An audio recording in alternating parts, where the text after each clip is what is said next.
Sanggar Cerita mempersembahkan Sabda Pandita Ratu.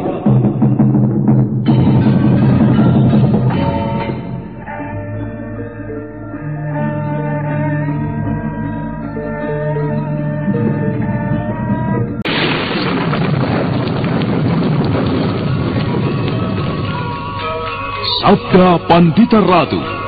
Naskah ditulis oleh Pondra Swasti Langit, diolah oleh Agung Bahrodi, didukung oleh artis-artis terkemuka Ferry Fadli, Eli Ermawati, M. Abud, Ivone Rose, dan lain-lain.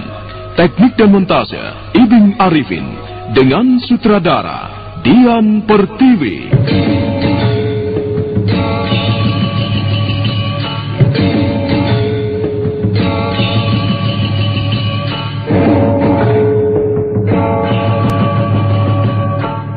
Sabda Pandita Ratu kali ini menampilkan episode pertama dengan judul Tumenggung Murti Wandawa.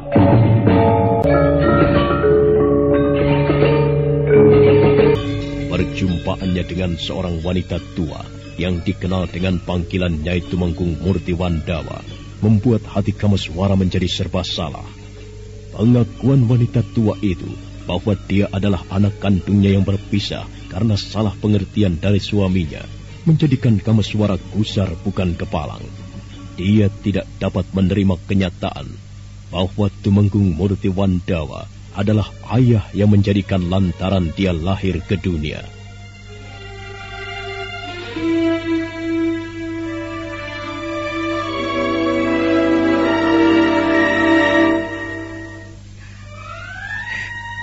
Bukan.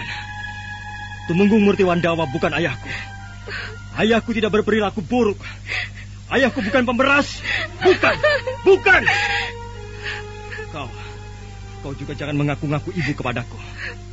Sejak kecil aku tidak punya orang tua. Orang tuaku sebongkah batu. Aku lahir dengan sendirinya. Surya Medari. Siapa itu Surya Medari? Itu bukan namaku. Nyai Tumenggung, buka pintunya itu Tumenggung. Ada seseorang yang masuk ke dalam rumah. Tidak ada siapa-siapa, prajurit. Kami mendengar orang itu berteriak-teriak, Nyai. Maafkan, Nyai. Pintu ini akan kami dobrak. Orang itu berbahaya, Nyai.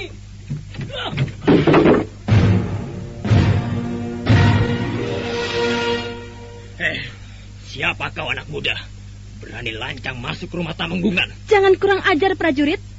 Orang ini adalah Kang Masku. Kang Mas Surya Medari. Kau jangan berbuat macam-macam. Keluar. Kakang Mas Tuan Warapalupi. Tetapi anak muda itu telah membuat kekacauan di sini. Beberapa prajurit penjaga telah dilumpuhkannya. Maaf, kami harus menangkap orang itu. Ayo kawan-kawan, tangkap orang itu. Ayo.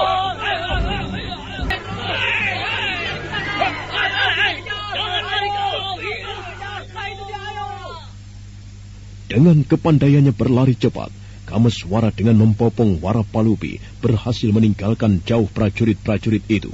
Dan pada tempat yang dirasa aman, Kameswara menghentikan larinya, kemudian bersembunyi. Benarkah kau tidak tahu kemana ayahmu pergi? Aku tidak tahu, Kang Mas. Mengapa kau memanggilku Kang Mas? Kata ibu kau anaknya, berarti kau kakakku. Kang Mas, aku bahagia sekali. Ternyata aku mempunyai seorang kakak. Ibumu tadi memanggilmu Warapalupi. Itukah namamu? Iya, benar Kang Mas. Baiklah Palupi. Tetapi jangan sekali-kali kau beranggapan aku adalah saudara tuamu. Aku bukan kakakmu. Kita orang lain. Kita tidak mempunyai hubungan apapun. Tetapi ibu yang melahirkanmu, Kakang. Sejak ibumu telah membuang aku dan tidak merawat, serta mendidik dan membesarkannya. Sejak itulah aku merasa aku tidak harus menganggapnya sebagai ibu atau orang tua. Tetapi itu belum tentu kesalahan ibu atau ayah. Menurutku, tidak akan ada orang tua yang sedemikian tega membuang anaknya. Aku kira ibu tidak tega berpisah dengan anak yang dilahirkannya. Kalau tidak ada penyebabnya, barangkali ada sesuatu hal yang menyebabkan ayah dan ibu harus mengambil keputusan untuk berpisah dengan Kang Mas. Apapun alasan itu, bagiku sama sekali tidak masuk akal. Kang Mas Surya Medari. Jangan panggil aku dengan nama itu. Namaku bukan Surya Medari. Ayahku Ki Ageng Pesanggaran memberi nama Kameswara. Baiklah, Kang Mas Kameswara.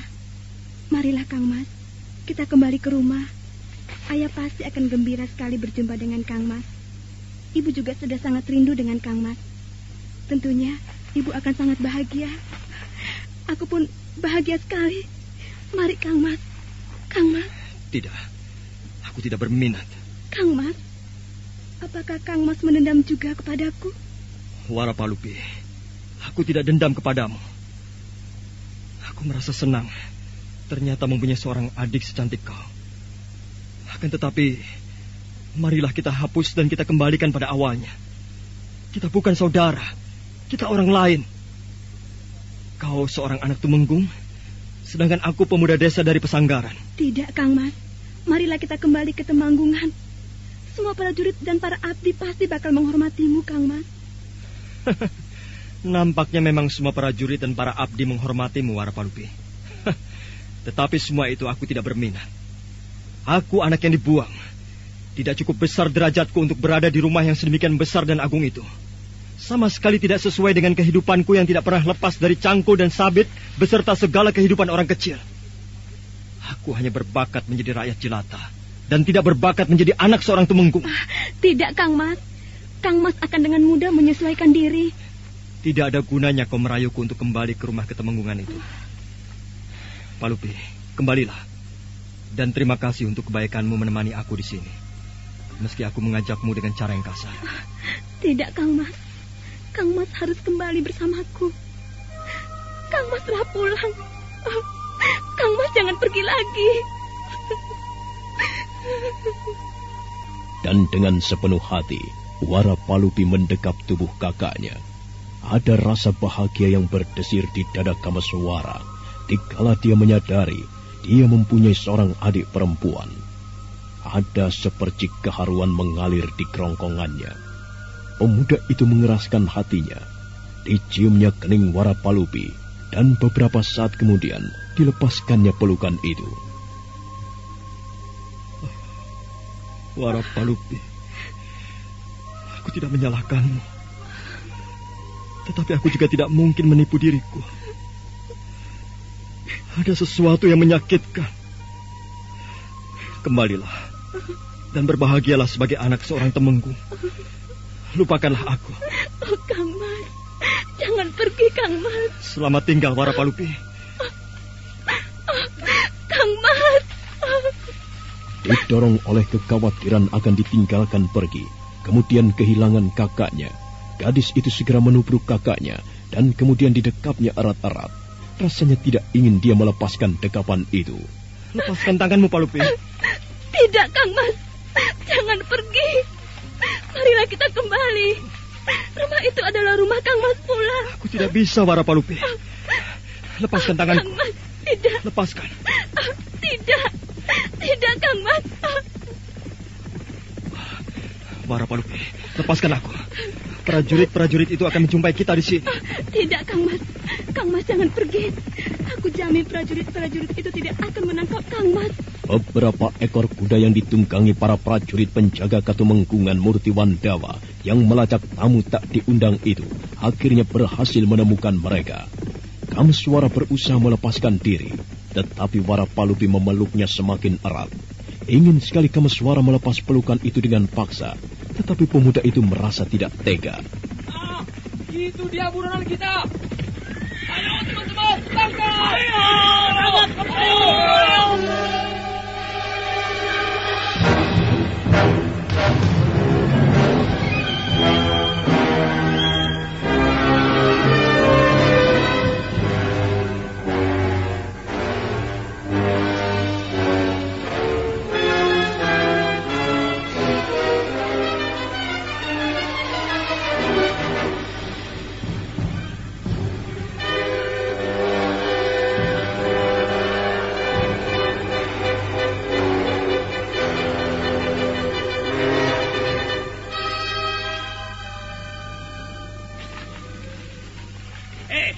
Anak muda berandalan, kamu sudah terkepung. Jangan berharap mampu untuk meloloskan diri. Ayo, menyerahlah. Atau kami terpaksa harus berbuat kasar. Jangan! Jangan kau lukai Kang Masku. Tuan Putri, maaf. ia telah berbuat kurang ajar pada Tuan Putri. Tapi jangan kasar padanya. Mengapa, Tuan Putri? Ia kakak kandungku.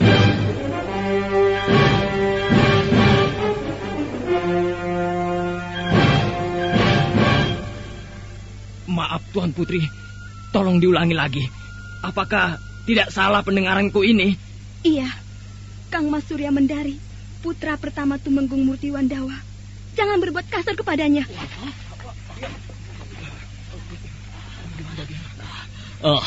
Maaf Tuan Putri. Kalau benar anak muda itu saudara Kang Mas Tuan Putri, mengapa kelakuannya seperti maling? Maaf.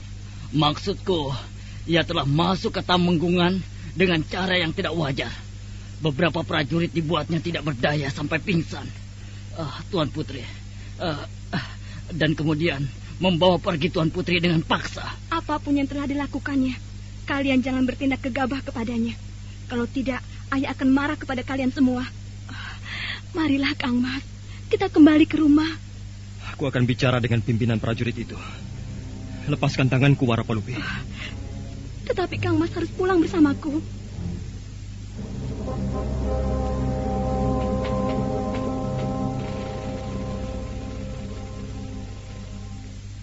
Paman, pimpinan prajurit, aku minta maaf atas apa yang telah aku perbuat. Dan sekarang aku serahkan Warapalupi kepada kalian. Selamat tinggal. Kang Mas! Hai! Kang Mas Surya Mendari! Ya saudaraku. Ya Kang Mas Surya Mendari. Tetapi tidak mau tinggal bersama kami. Kang Mas. Tuan Putri.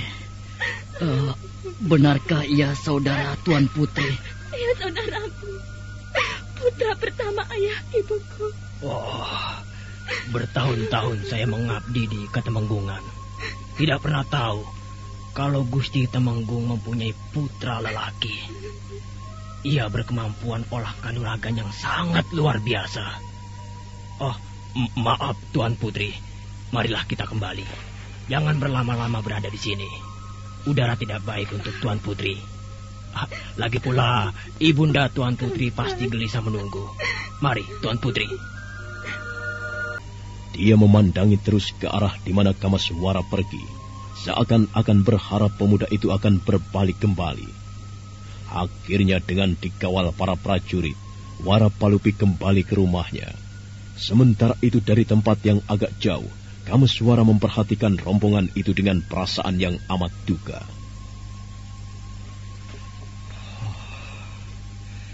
Surya Medari. Namaku Surya Medari. Sebuah nama yang bagus. Tidak kalah bagusnya dengan namaku sendiri, Kameswara. Dan aku mempunyai seorang adik, Warapalupi. Ia begitu tulus menerima kehadiranku, mengajakku hidup bersama sebagai kakak beradik. Ibuku. Aku justru belum mengetahui siapa nama ibuku, kecuali karena kedudukannya. Orang memanggilnya Nyai Tumenggung Murti Wandawa. Perempuan tua yang telah melahirkan aku. Aku telah membuat ibu terkejut setelah ia mengenalku sebagai putranya yang telah lama berpisah. Perpisahan yang aku tidak mengerti sebabnya. Bersetan dengan semua itu. Mereka bukan apa-apaku. Aku tidak boleh berpikir aku lahir karena mereka.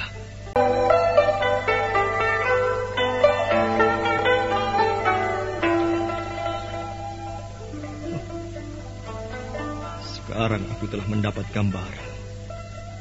Siapakah aku sebenarnya? Kemanakah sekarang aku harus pergi? Kembali ke pesanggaran? Tidak. Itu hal yang tidak akan aku lakukan. Aku telah mengecewakan guru dan juga ayah angkatku yang telah merawat aku sejak bayi. Ayah Ki Ageng Pesanggaran, maafkanlah anakmu yang tidak tahu diri ini. Aku tidak bermaksud melukai hatimu, ayah. Penasaranku yang menyebabkan begitu. Mengapa kau tidak menjelaskan siapa aku sebenarnya? Kau mengerti bahwa ayahku yang sebenarnya adalah Tumenggung Murti Wandawa. Tetapi kau tidak mau berterus terang. Hanya pedang pusaka inilah yang kau berikan untuk mencari orang tuaku. Sekarang aku tahu siapa diriku. Aku sudah berjumpa dengan ibuku. Tetapi ayahku Tumenggung Murti Wandawa belum aku jumpai. Siapakah dia sebenarnya? Mengapa ia sangat dibenci oleh masyarakat banyak? Mengapa?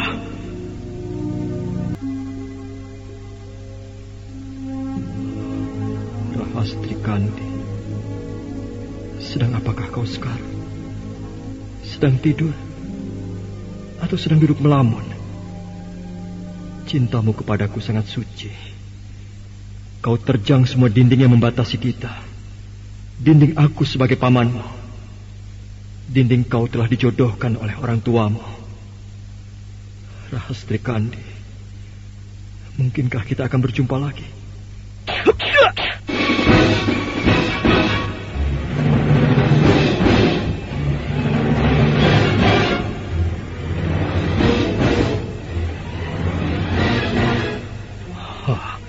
Seseorang berniat membunuhku. Hei, jangan lari! Hah?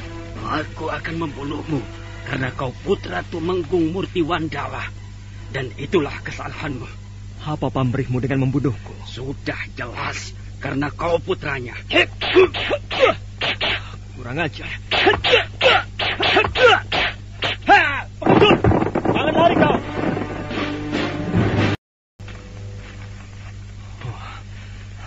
Setan alas, aku direpotkan oleh pisau-pisau terbangnya. Kemana larinya orang itu? Ke barat.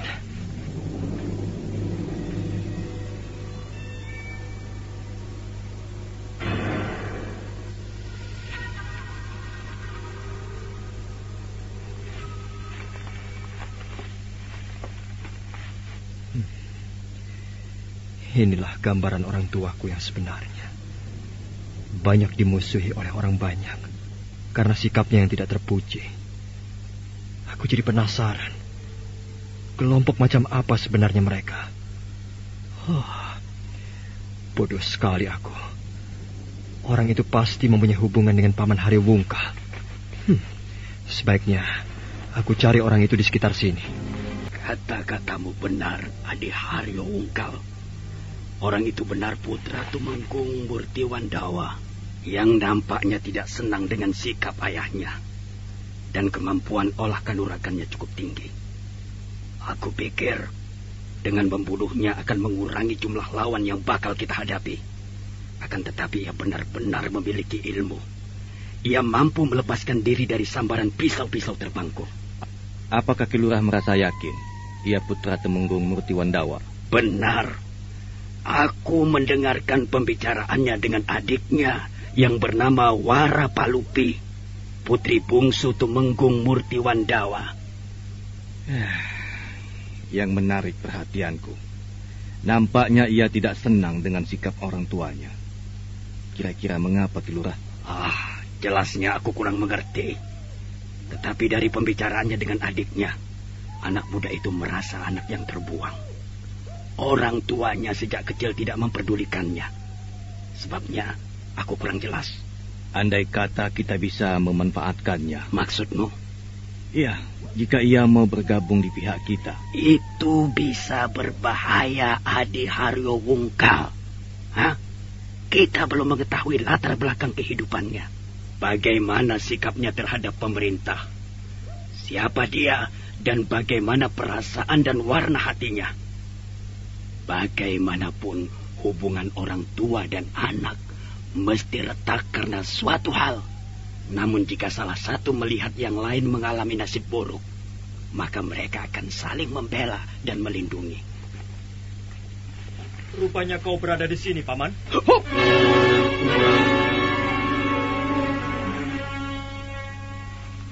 Ternyata benar dugaanku.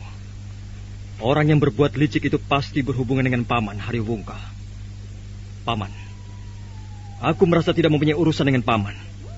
Akan tetapi Paman telah berbuat sesuatu kepadaku, yaitu akan membunuhku. Aku paling tidak suka dengan tindakan pengecut. Pisau-pisau terbangmu telah menunjukkan bahwa kau memiliki perilaku licik jauh dari sikap kejantanan. Nah, apa sebenarnya maksud paman? Kau adalah duri di masa depan. Aku duri di masa depan? Apa maksudnya? Maksudnya, sangat lebih baik kalau kau mati sekarang. Apa alasanmu menghendaki aku mati? Sudah tidak terhitung besarnya dosa yang telah diperbuat oleh ayahmu, Tumenggung Murtiwandawa. Mungkin kalau dikumpulkan dan ditumpuk-tumpuk, dosa itu akan menggunung. Dan besarnya gunung itu pasti lebih besar dari Gunung Kelut. Nah, itulah sebabnya kau harus mati, anak muda.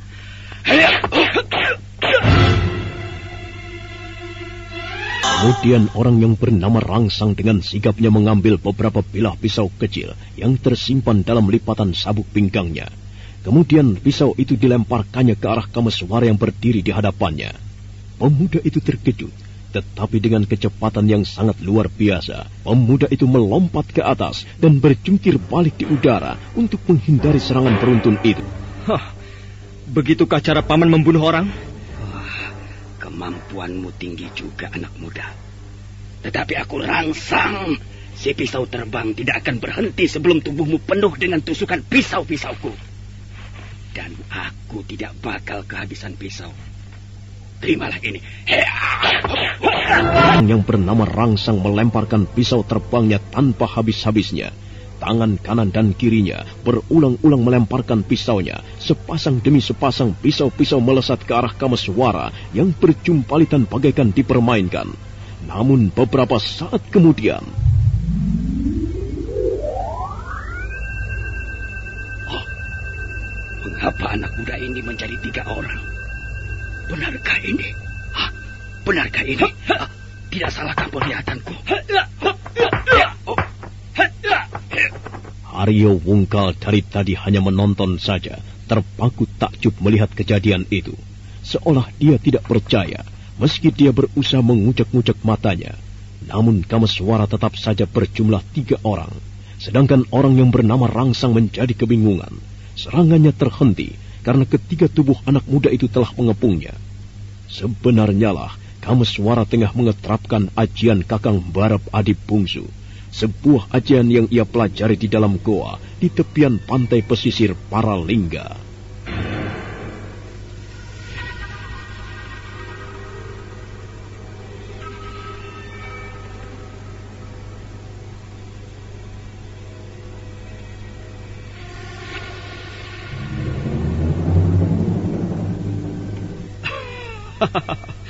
Bagaimana pisau terbang?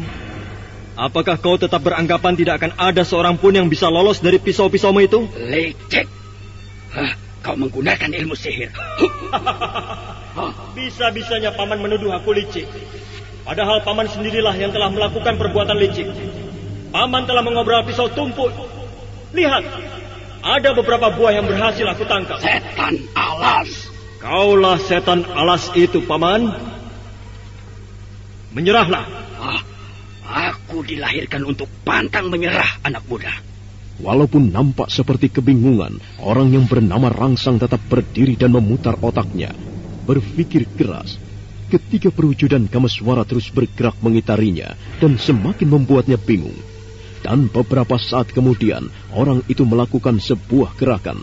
Tiba-tiba saja beberapa buah pisau melayang cepat mengarah ke 3 perwujudan Kameswara dan ke arah Aryo Wungkal yang berdiri termangu.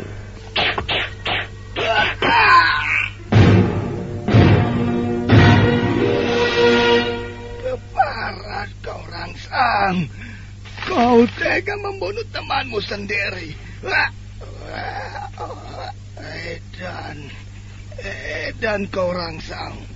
Kameswara terkejut bukan buatan. Dia dapat menghindari serangan dan kemudian matanya seperti terpana melihat kejadian itu. Orang yang dikenal bernama Aryo Wungkal duduk terjerembab sambil memegangi pisau yang menancap di dadanya. Kawannya yang selama ini dipanggil Kilurah yang bernama Rangsang dan lebih dikenal dengan sebutan si pisau terbang telah membunuhnya. Kameswara diam beberapa saat sambil memperhatikan Aryo Wungkal yang sekarat. Kesempatan itu dipergunakan sebaik-baiknya oleh Rangsang untuk segera kabur. Tetapi Kameswara segera mengayunkan pisau yang berhasil ditangkapnya tadi, mengarahkannya ke tubuh Rangsang.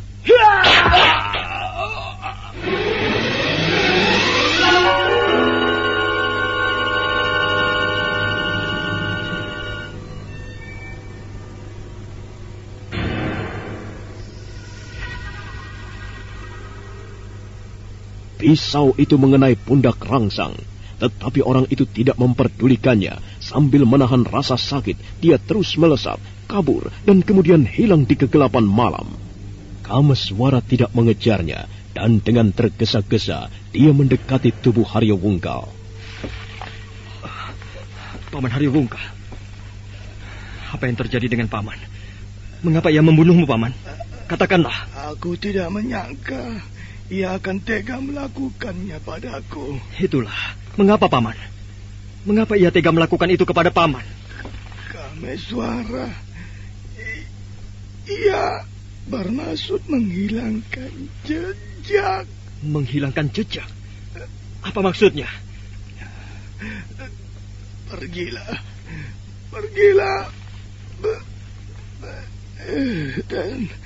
Dan temuilah.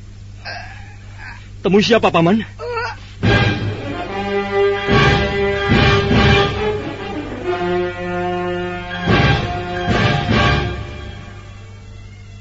Haryawungkal tidak sempat melanjutkan ucapannya. Maut lebih cepat mengambilnya. Lelaki... Paman Haryawungkal mati. Mati dengan cara yang sulit aku mengerti. Untuk apa? Dan untuk siapa?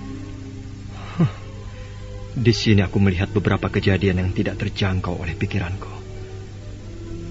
Paman Haryawungkal memintaku pergi ke Bedander. Bedander berada di perbatasan Kediri sebelah timur. Untuk apa aku ke sana? Peduli apa aku denganmu, Paman Haryawungkal?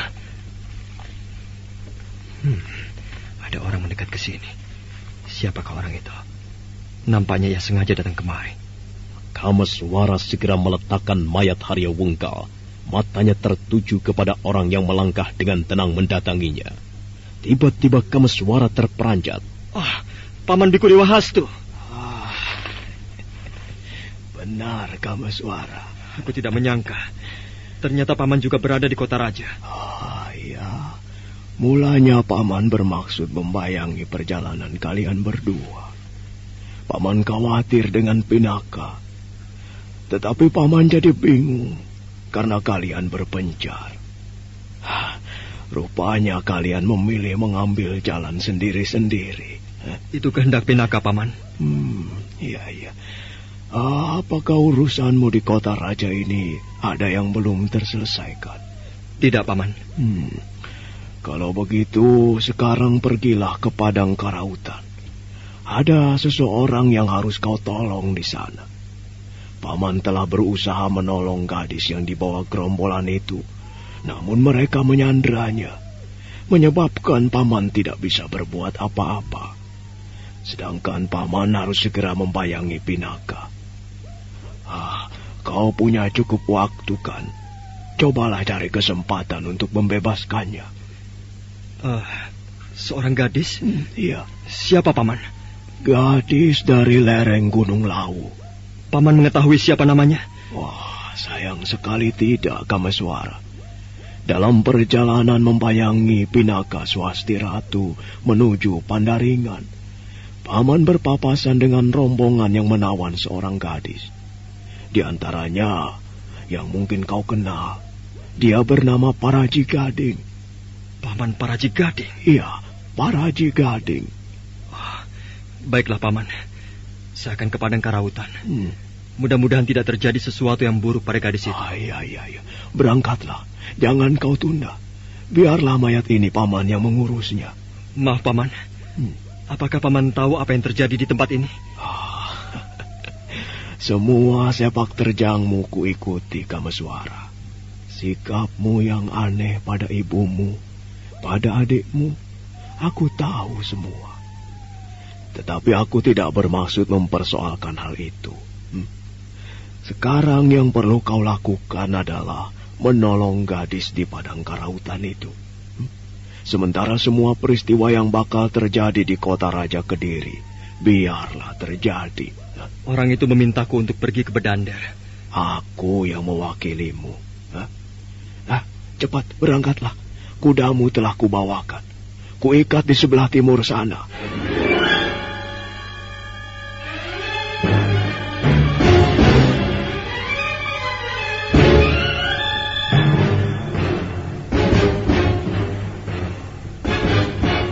Kameswara segera memacu kudanya, meninggalkan kota raja menuju padang karautan. Rasa khawatir membuat kuda itu dipacunya, hatinya penuh tanda tanya. Siapakah gadis yang disandra oleh orang-orang padang karautan? Nah, saudara pendengar, apakah Kameswara berhasil membebaskannya? Untuk mengetahuinya, nantikanlah kelanjutan kisah ini dalam seri berikutnya. Sampai jumpa.